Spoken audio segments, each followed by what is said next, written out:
நீங்க காலையில எழுந்து பல் விளக்குறது இயற்கைக்கு முரணான ஒரு விஷயம் அப்படின்னு யாராவது உங்ககிட்ட சொன்னா உங்களுக்கு எப்படி இருக்கும்? கண்டிப்பா ரொம்ப விசித்திரமா இருக்கும். ஏதோ தப்பா சொல்றாங்கன்னு தோணும். ஆமா.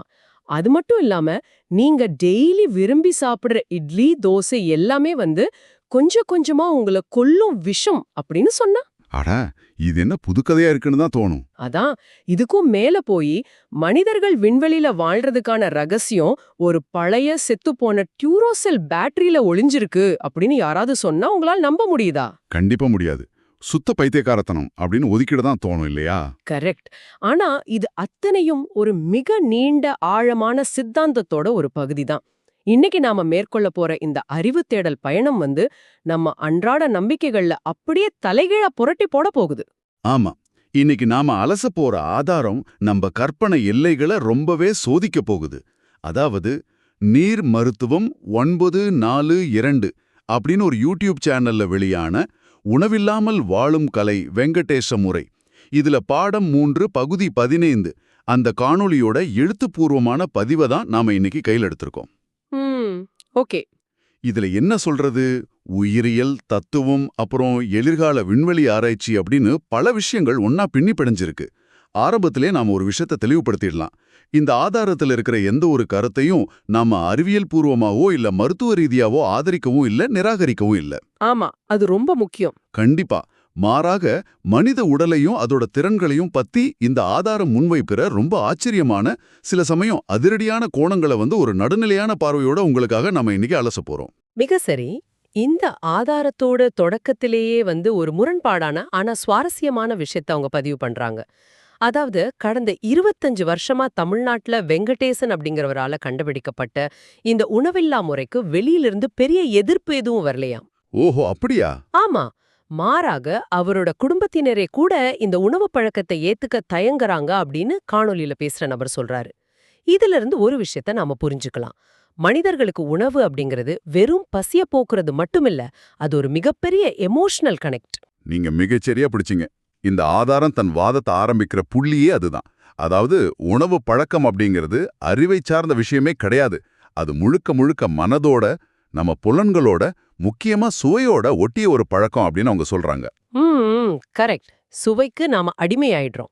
ஆமா. ஒரு பரப்புறத்துக்கு நாம அடிமையாயிட்டோம் அப்படின்னா பகுத்தறிவை வச்சு அதை நாம ஆராய மாட்டோம் இல்லையா? உணவு அப்படிங்கிறது ஒரு வகையான போதை பழக்கம் போல ஆயிடுச்சு அப்படின்னு இவங்க வாதிடுறாங்க. இத நாம நம்ம நிஜ வாழ்க்கையிலேயே பார்க்கலாம். சாப்பாடு இல்லாம ஒரு நாள் இருக்கிறது கூட நமக்கு எவ்ளோ பெரிய மன அழுத்தத்தை கொடுக்குது. சரி, இப்போ வண்டியோட எப்படி பெட்ரோல் தேவையோ, அதுபோல மனிதன் இயங்க உணவு அடிப்படை தேவை அப்படிங்கறதானே உலக வழக்கம். ஆமா, அதுதான் லாஜிக். ஆனா காத்துல இருந்தே வண்டி ஓடும் அப்படின்னு சொல்ற மாதிரி உணவே இல்லாம உடம்புக்கு எப்படி சக்தி கிடைக்கும்னே இவங்க சொல்றாங்க. அதுக்கான லாஜிக் என்னவா இருக்கும்? இங்கதான் அவங்க பயாலஜிக்கல் ஆல்கெமி, அதாவது உயிரியல் ரசவாதம் அப்படின்னு ஒரு ஆச்சரியமான கான்செப்டை முன்வைக்கிறாங்க. கடந்த 25 வருஷமா தன்னோட உணவை ரொம்பவே குறைச்சுக்கிட்டு காத்துல இருக்கிற நைட்ரஜனை உள்வாங்கி அத உடம்புக்கு தேவையான புரதமா தன் உடம்பே மாத்திக்குது அப்படின்னு காணொளியில பேசுற நபர் சொல்றாரு. ஒரு நிமிஷம் இருங்க. காத்துல இருக்கிற நைட்ரஜனை புரதமா மாத்துறதா? நான் ஸ்கூல்ல படிச்ச வரைக்கும் செடிகள், முக்கியமா வேர்க்கடலை மாதிரி தாவரங்கள் தான் காத்துல இருக்கிற நைட்ரஜனை மண்ணுல இருக்கிற பாக்டீரியா மூலமா புரதமா மாத்தும். மனித உடம்பே ஒரு தாவரம் மாதிரி செயல்படும்னு சொல்றாங்களா? இது எப்படி சாத்தியம்? அதுதான் இதுல இருக்கிற பெரிய ட்விஸ்ட். மனித உடம்புலயும் அப்படி ஒரு திறன் மறைஞ்சிருக்கு அப்படின்னு இவங்க நம்புறாங்க. நம்ம செரிமான மண்டலத்துக்கு நாம உணவு கொடுத்துக்கிட்டே இருக்கிறதால நுரையீரல் அப்புறம் தோலோட இந்த நைட்ரஜனை உள்வாங்குற திறன் மழுங்கி போயிடுச்சு அப்படின்னு சொல்றாங்க. ஓ, அப்போ உணவை நிறுத்த நிறுத்த அந்த திறன் திரும்ப வந்துருமா? கரெக்ட். உணவை நிறுத்த நிறுத்த உடம்பு காத்துல இருக்கிற 78% நைட்ரஜனை நேரடியாக உள்வாங்கி அமினோ அமிலங்களா, அதாவது புரதமா தானாகவே மாத்திக்கும் அப்படிங்கிறது இவங்களோட வாதம். இதுக்கு வலு சேர்க்க இவங்க வெறும் பழங்கால யோகாவை மட்டும் நம்பி இருக்கல்ல, நவீன அறிவியலையும் துணைக்க கூப்பிடுறாங்க. ஓஹோ, அறிவியலையும் இணைக்கிறாங்களா? அது எப்படி? 98ல நோபல் பரிசு வாங்கின அன்றைக்கு விஞ்ஞானி டாக்டர் ஃபெரிட் முராட் அவரோட நைட்ரிக் ஆக்சைடு தத்துவத்தை இந்த உணவில்லா கலைக்கு ஒரு பெரிய சான்றா இவங்க பயன்படுத்துறாங்க. டாக்டர் முராட் கண்டுபிடிப்ப நான் கேள்விப்பட்டிருக்கேன். ஆமா, டாக்டர் முராட் ரத்த நாளங்கள்ல இருக்கிற அடைப்புகளை இந்த நைட்ரிக் ஆக்சைடு எப்படி நீக்குது அப்படின்னு கண்டுபிடிச்சவர். ஆமா. ஆனா ஒரு நோபல் பரிசு வாங்கின கண்டுபிடிப்புக்கும் இந்த உணவில்லா முறைக்கும் என்ன சம்பந்தம்? இவங்க உடம்புல எப்படி நைட்ரிக் ஆக்சைடை உருவாக்குறதா சொல்றாங்க? அவங்க என்ன சொல்றாங்கன்னா, நாம வேக வச்ச கீரை, காய்கறிகள், அப்புறம் பழங்களை மட்டும் சாப்பிட்டுட்டு அகத்தூய்மை செய்யும்போது செரிமான மண்டலத்துல எந்த விதமான நச்சுத்தன்மையும் சேர்றதில்ல. இந்த தூய்மையான நிலையில ரத்தத்துல நைட்ரிக் ஆக்சைடு இயற்கையாவே அதிகமா உற்பத்தி ஆகுது. ஓ, அதை எப்படி புரிஞ்சுக்கிறது? இது ஒரு பயாலஜிக்கல் ஆசிட் இல்லனா ஒரு ட்ரெயின் கிளீனர் மாதிரி நீங்க கற்பனை பண்ணிக்கலாம். நம்ம உடம்புல சுமார் 60,000 இருந்து 70,000 கிலோமீட்டர் நீளத்துக்கு ரத்த நாளங்கள் ஓடுது. என்னது, 70,000 கிலோமீட்டரா? அதாவது பூமியை ஒன்றை முறை சுத்தி வர்ற அளவுக்கான நீளம். ஆமா, மயிர்காலை விட சிறிய குழாய்கள் கூட அதுல அடங்கும். நாம காலங்காலமா சாப்பிட்டு வந்த உணவுகளால அந்த நாளங்கள்ல ஏற்பட்டிருக்கிற கொழுப்பு அப்புறம் கழிவு அடைப்புகளை இந்த நைட்ரிக் ஆக்சைடு உடைச்சு தள்ளுது அப்படின்னு சொல்றாங்க. தேவையற்ற உப்பையும் நீரையும் வெளியேற்றி அந்த ஒட்டுமொத்த பைப்லைனையும் சுத்தப்படுத்துது அப்படிங்கிறது இவங்களோட வாதம். இத கேட்கும்போது நம்ம உடம்பு ஒரு மிகப்பெரிய கெமிக்கல் ஃபேக்டரி போலவும், நாம தான் தப்பான கச்சா பொருளை கொடுத்துக்கிட்டு இருக்கோம் போலவும் தோணுது. ஆனா இத அப்படியே நாம ஏத்துக்கிட்டா ஒரு பெரிய கேள்வி வருது. என்ன கேள்வி? இந்த அகத்தூய்மைக்காக கீரை, காய்களை தவிர வேறு எதையும் சாப்பிடக்கூடாது அப்படின்னா, இத கேட்டுக்கிட்டு இருக்கிற நாம டெய்லி சாப்பிட்ற இட்லி, தோசை, சாதம், சப்பாத்தி எல்லாமே உடம்புக்கு விஷம்னு சொல்ல வருதா இந்த ஆதாரம்? துல்லியமா அதைத்தான் சொல்றாங்க. நாம சாதாரணமா சாப்பிடுற அன்றாட உணவுகள் உடம்புல ஒரு கெட்டியான சளியை உருவாக்குது அப்படின்னு இவங்க விளக்குறாங்க. வாதம், பித்தம், கபம் அப்படின்னு சொல்றதுல கபம் தான் இந்த சளி. புரியுது. நாம உண்ணும் சாதாரண உணவுகள் செரிமானமாகும்போது அவை இந்த பிசுபிசுப்பான சளியை உருவாக்கி ரத்தத்துல கலக்குது. இதனால உடம்புல அமிலத்தன்மை இல்லனா காரத்தன்மை அதிகமாயிடுது. அப்போ இந்த வெங்கடேஷ முறையோட உண்மையான டார்கெட் தான் என்ன? இந்த சளிய வெளியேத்துறது தானா? ஆமா, இந்த முறையோட முக்கிய நோக்கமே உடம்ப அமிலத்தன்மை நோக்கியோ காரத்தன்மை நோக்கியோ செல்ல விடாம ஒரு நியூட்ரல் இல்லனா பூஜ்ய நிலைக்கு கொண்டு வரது தான். பூஜ்ய நிலை அப்படின்னா? உடம்பு ஒரு துல்லியமான தராசு முள்ளு மாதிரி சரியா நடுவுல பூஜ்யத்துல நிக்கணும் அப்படின்னு சொல்றாங்க. அந்த பூஜ்ய நிலைய அடைஞ்சிட்டா உடம்புக்கு சாதாரண உணவே தேவைப்படாது. இந்த பூஜ்ய நிலை கான்செப்ட் கேட்க சுவாரஸ்யமா இருக்கு. ஆனா இத படிக்கும்போது ஒரு இடத்துல எனக்கு ரொம்பவே ஷாக்கிங்கா இருந்துச்சு. பல் விளக்குறத பத்தி ஏதோ ரொம்ப விசித்திரமா சொல்லியிருந்தாங்களே. ஆமா, அடிப்படை சுகாதாரமான பல் விளக்குறதையே இவங்க ஏன் எதிர்க்கிறாங்க? இங்குதான் அவங்க நம்மளோட லாஜிக்க கொஞ்சம் ஆட்டம் காண வைக்கிறாங்க. அவங்க கேக்குற கேள்வி இதுதான்: பிறந்த குழந்தைக்கும் காட்டுல வாழ்ற ஆடு மாடுகளுக்கும் பல் விளக்க வேண்டிய அவசியம் இருக்கா? கண்டிப்பா இல்ல. பின்னாடியே மனிதனுக்கு மட்டும் பல் விளக்கணும் அப்படின்னு ஒரு நிலை வருது. எப்போ ஒரு குழந்தை இயற்கையான தாய்ப்பாலை விட்டுட்டு இந்த சாதாரண மனித உணவுகளை சாப்பிட தொடங்குதோ அப்போதான் ரத்தம் கெட்டு போகுது அப்படின்னு சொல்றாங்க. ஓஹோ. அந்த உணவோட நச்சுத்தன்மை விஷமா மாறி நாக்குல படியும் போதுதான் துர்நாற்றம் வீசுது. அந்த விஷத்தை மறைக்கவே நம்ம பல் விளக்குறோம் அப்படின்னு அதிரடியா வாதிடுறாங்க. அட கடவுளே. அதாவது பல் விளக்குறது அப்படிங்கிறது ஒரு தீர்வு கிடையாது. அது நம்மளோட உணவு பழக்கம் எவ்வளவு மோசமா இருக்கு அப்படிங்கிறதுக்கான ஒரு அலாரம் அப்படின்னு சொல்றாங்களாம். சரியா புரிஞ்சுக்கிட்டீங்க. காய்கறி மற்றும் நீர் பயிற்சி செய்ய செய்ய உடம்பு தூய்மையாகி நாக்குல ஏற்படுற துர்நாற்றம் அறவே நின்னுடுமா. அப்படியா? அது மட்டும் இல்ல, ஒரு கட்டத்துல நாம உண்ணும் உணவுல கழிவுகளே இல்லாததால சிறுநீர் கழிக்கிறது, வெள்ளைப்படுதல் மாதிரியான உடம்போட அடிப்படை வெளியேற்ற செயல்பாடுகளே படிப்படியா குறைஞ்சி முற்றிலும் நின்னுடும் அப்படின்னு ஆணித்தரமா சொல்றாங்க. சிறுநீர் கழிக்கிறதே நின்னுடுமா? இது கேட்பதற்கே ரொம்ப எக்ஸ்ட்ரீமா இருக்கே. ஒருவேளை உடம்பு பட்னியால சுருங்கி போகுதோ அப்படின்னு ஒரு சந்தேகம் வருது. இதுக்கு அவங்க என்ன ஆதாரம் கொடுக்கறாங்க? உடம்பு எடை குறையறதையே ஒரு மிகப்பெரிய ஆதாரமா காட்டுறாங்க. காணொளியில பேசுறவர் தன்னோட உடல் எடை 80 கிலோல இருந்து 60 கிலோவா குறைஞ்சதாவும், இந்த முறையை கண்டுபிடிச்ச வெங்கடேஷன் அப்படிங்கிறவரோட எடை 93 கிலோல இருந்து 63 கிலோவா குறைஞ்சதாவும் தரவுகளை முன்வைக்கிறாங்க. 30 கிலோ குறைஞ்சிருக்கா? ஆமா, இந்த 20 முதல் 30 கிலோ எடை குறைப்பு அப்படிங்கிறது சதையோ எலும்போ கிடையாது. அது பல வருஷங்களா உடம்புல தேங்கி இருந்த கழிவுகளும் தேவையற்ற சளியும் வெளியேறினதுக்கான நேரடி அடையாளம் அப்படின்னு வாதிடுறாங்க. சும்மா கற்பனை பண்ணி பாருங்க. நம்ம வாழ்க்கையில சமைக்கிறது, சாப்பிடுறது, தூங்குறது அப்படின்னு எவ்வளவு நேரத்தை உணவுக்காகவே செலவிடுறோம். அதெல்லாம் ஒரு மாய, ஒரு பழக்க தோஷம் அப்படின்னா எவ்வளவு பெரிய அதிர்ச்சி. உண்மைதான். ஆனா இது ஏதோ ஒரு சின்ன குழுவுக்குள்ள நடக்கிற ஒரு விளிம்பு நிலை பயிற்சி மாதிரி தோணுதே. இப்படிப்பட்ட ஒரு அதீத தியரிக்கு எப்படி அங்கீகாரம் கிடைக்குது? ஏதோ இந்தியாவின் முன்னாள் குடியரசுத் தலைவரையே இதுல சம்பந்தப்படுத்தி இருந்தாங்களே.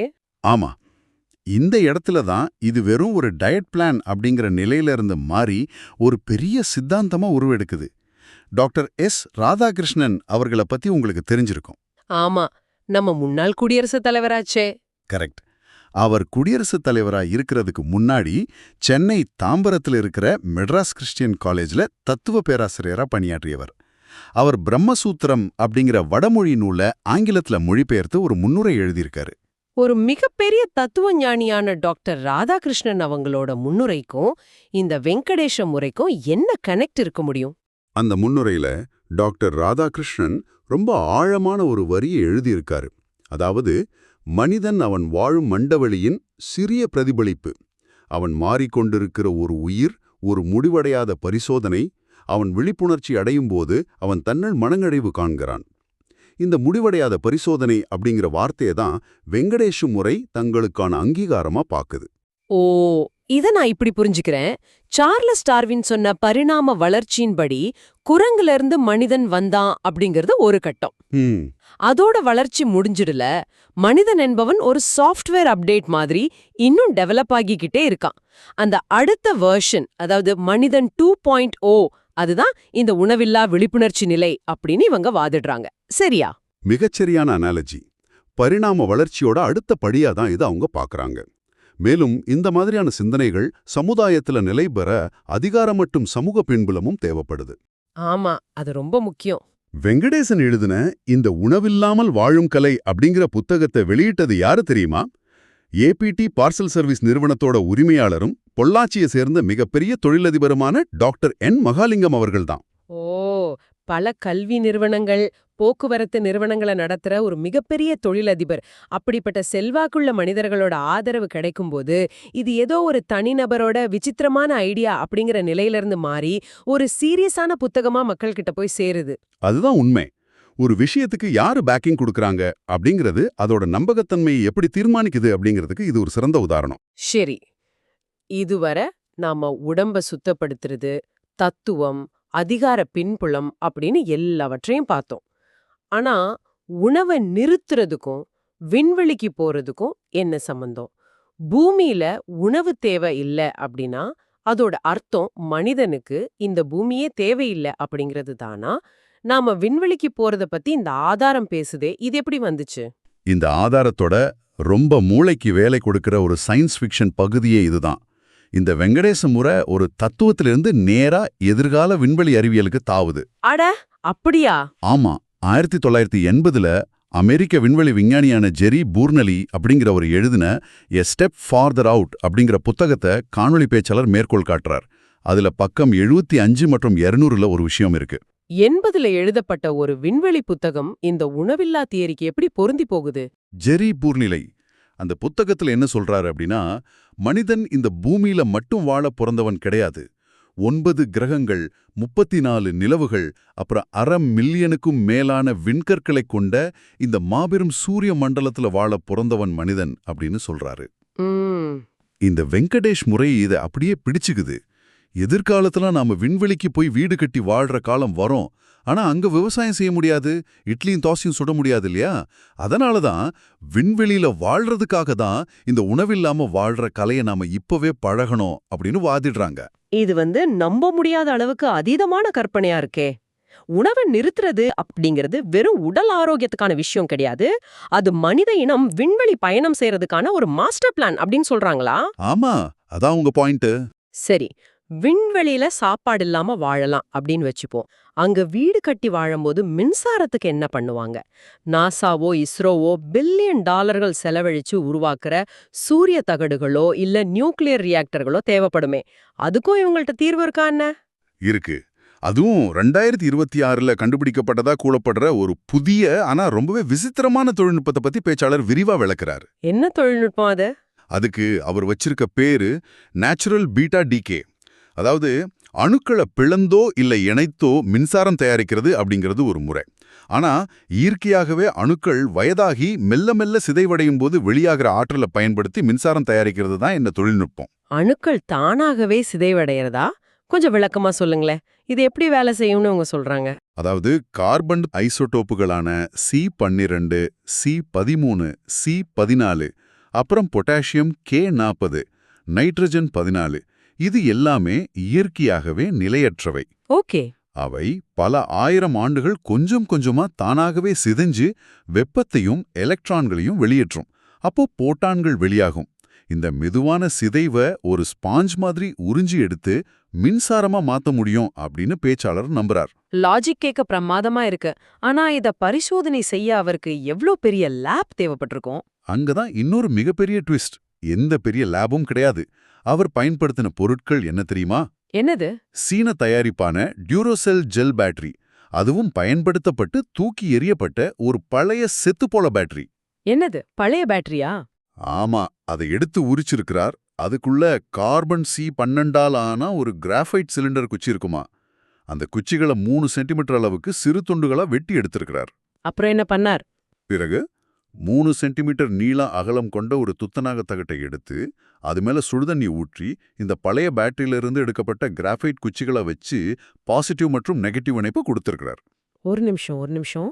ஒரு செத்துப்போன பழைய பேட்டரி, கொஞ்சம் சுடுதண்ணி, ஒரு துத்தநாக தகடு, இத வச்சுக்கிட்டு அணுச்சிதவுல இருந்து மின்சாரம் எடுத்தேன் அப்படின்னு சொல்றாரா? இது சாத்தியமா? அவர் என்ன ஆணித்தரமா வாதிடுறார் அப்படின்னா, இந்த செத்துப்போன காய்ந்து போன பேட்டரி குச்சிகள் ஒரு ஊடகமா செயல்படுதாம். பேட்டரி எந்த அளவுக்கு காய்ந்து வறண்டு போயிருக்கோ அந்த அளவுக்கு அதோட அணுக்கள் அழுத்தத்தில் இருக்கும். ஈட்டா சிதைவு இயற்கையாவே வேகமா நடந்து அதிலிருந்து 1 வோல்ட் முதல் 1.25 வோல்ட் வரை மின்சாரம் உற்பத்தியானதாகவும் அதை வச்சு LED பல்புகளை எரிய வச்சதாகவும் சொல்றார். விண்வெளியில இதுபோல பல செல்களை அடுக்கி வச்சு நமக்கு தேவையான மின்சாரத்தை நாமே தயாரிக்கலாம் அப்படின்னு சொல்றார். அடேங்கப்பா!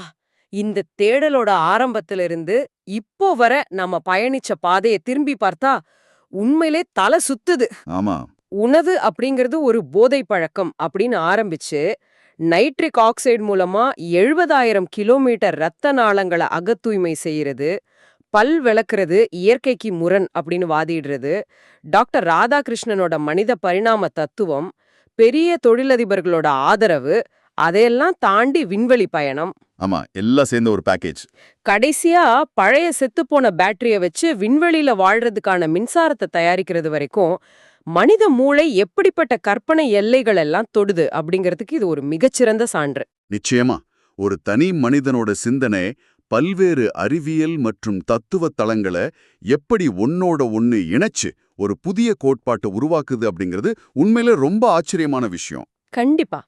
இத கேட்டுக்கிட்டு இருக்கிற உங்களுக்கு ஒரு சந்தேகம் வரலாம். இதையெல்லாம் நான் ஏன் தெரிஞ்சுக்க கூடாது? இது இவனுக்கு எப்படி பயன்படும் அப்படின்னு. நியாயமான கேள்வி. நாம மனித உடம்ப பத்தியும் அதோட ஆற்றல் பத்தியும் சில வரையறைகளை வச்சிருக்கோம். ஆனா மனித மனம் அந்த எல்லைகளை எப்படியெல்லாம் உடைச்சு பார்க்க விரும்புது அப்படிங்கறத தெரிஞ்சுக்கிறது கண்டிப்பா நம்ம சிந்தனை வட்டத்தை விரிவுபடுத்தும். இன்னொரு நடைமுறை விஷயத்தையும் நம்ம இங்க குறிப்பிட்டாகணும். இது ஏதோ புத்தகங்கள்ல இருக்கிற தத்துவம் மட்டும் கிடையாது. இது ஒரு பயிற்சி முறையா, ஒரு சேவையாவும் மாறி இருக்கு. ஓ, இத கத்து கொடுக்கறாங்களா? ஆமா, ஆன்லைன்லயோ இல்ல கோயம்புத்தூர்ல இருக்கிற விஜயா பதிப்பகத்திலயோ இந்த புத்தகம் கிடைக்கும் அப்படின்னும் வெறும் 1000 ரூபாய் செலுத்தி தங்கிட்ட ஆலோசனை பெறலாம் அப்படின்னு பேச்சாளர் சொல்றார். ஒரு நாள் இல்ல 1 மாத பயிற்சிகள் இருக்கிறதாவும் சொல்றார். அப்படியா? அதாவது இந்த அதீத சிந்தனைகள் ஒரு கட்டமைப்புக்குள்ள கொண்டு வரப்பட்டு மக்களை சென்றடைற ஒரு வழிமுறையாவும் இருக்கு அப்படிங்கறத நம்ம கவனிக்கணும். மிகச் சரியான பதிவு. இந்த உரையாடலை முடிக்கிறதுக்கு முன்னாடி இத கேட்டுக்கிட்டு இருக்கிற உங்களுக்கா ஒரு கேள்வி. டாக்டர் ராதாகிருஷ்ணன் சொன்ன மாதிரி மனிதன் இன்னும் முடிவடையாத ஒரு பரிசோதனை அப்படின்னா நாம பரிணாம வளர்ச்சியோட எந்த கட்டத்துல நிக்கிறோம்? நாம அறிவியலா ஏத்துக்கிட்டதுக்கும் அதீத நம்பிக்கையா பாக்குறதுக்கும் இடையிலான கோடு எங்க வரையப்படுது?